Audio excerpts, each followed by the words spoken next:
Assalamualaikum warahmatullahi wabarakatuh. Halo teman-teman. Jadi di sini kami akan membahas tentang pernikahan dini. Definisi pernikahan dini menurut WHO, pernikahan dini adalah pernikahan yang dilakukan oleh pasangan atau salah satu pasangan masih dikategorikan anak-anak atau remaja yang berusia di bawah usia 19 tahun. Kemudian, apa saja faktor penyebab pernikahan dini? Yang pertama adalah faktor ekonomi. Melakukan pernikahan dini karena ingin memperbaiki ekonomi keluarga. Alasan tersebut paling banyak dilontarkan oleh orang tua pihak perempuan dan para perempuan itu sendiri.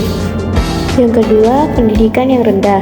Karena ketidaktahuan anak terhadap seksualitas, mereka tidak tahu konsekuensi apa yang akan dihadapi saat melakukan seks pranikah. Yang ketiga, keinginan sendiri. Kemauan sendiri atau keinginan sendiri kedua pasangan saling mencintai, maka ada keinginan untuk segera menikah di usia dini tanpa memandang umur. Karena remaja mengalami pergaulan bebas sehingga mereka melakukan pernikahan dini. Mereka menganggap kalau menikah dini itu menyenangkan. Yang keempat, paksaan orang tua.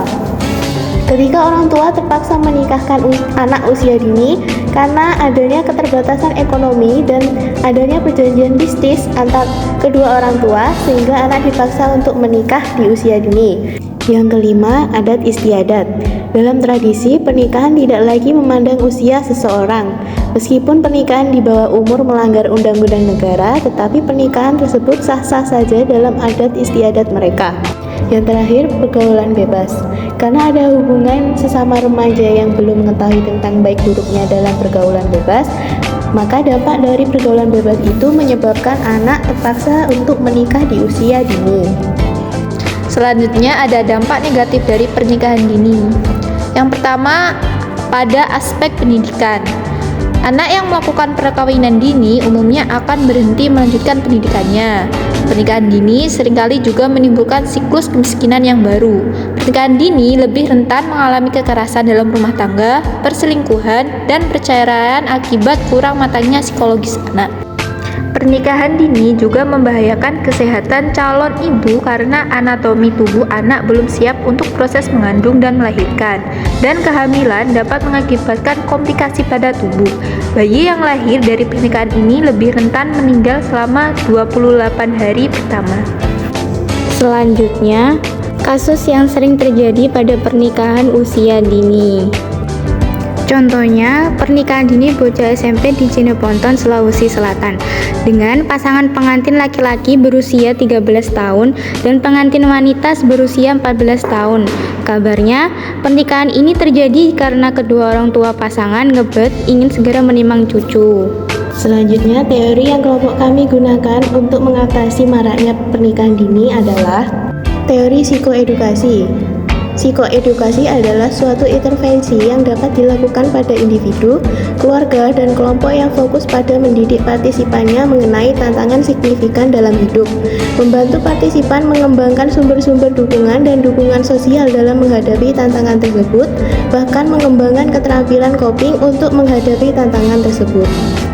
Fokus dari psikoedukasi yaitu yang pertama mendidik partisipan mengenai tantangan dalam hidup, yang kedua membantu partisipan mengembangkan sumber-sumber dukungan dan dukungan sosial dalam menghadapi tantangan hidup, yang ketiga mengembangkan keterampilan coping untuk menghadapi tantangan hidup, yang keempat mengembangkan dukungan emosional, yang kelima mengurangi sense of stigma dari partisipan, yang keenam mengubah sikap dan belief dari partisipan terhadap suatu gangguan atau disorder, yang ketujuh mengidentifikasi dan mengeksplorasi perasaan terhadap suatu isu, yang kedelapan mengembangkan keterampilan penyelesaian masalah, dan yang terakhir mengembangkan keterampilan krisis intervention.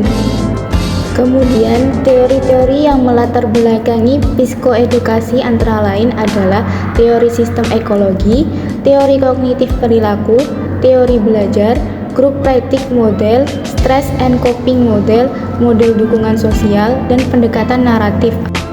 Pada penelitian ini lebih mengarah pada teori kognitif, di mana lebih berfokus pada penguasaan terhadap keterampilan kognisi emosi yang menjadi komponen dari proses psikotraining. Kognisi yang dalam penelitian ini adalah memberikan pengetahuan kepada subjek terkait dengan pernikahan dini yang dapat berdampak buruk bagi masa remaja mereka. Dan psikoedukasi yang diberikan mampu menanamkan pola hidup yang lebih baik untuk merancang masa depan mereka dengan menunda suatu pernikahan dini. Sampai di sini pembahasan topik pernikahan dini. Semoga bisa bermanfaat. Sampai jumpa kembali. Wassalamualaikum warahmatullahi wabarakatuh.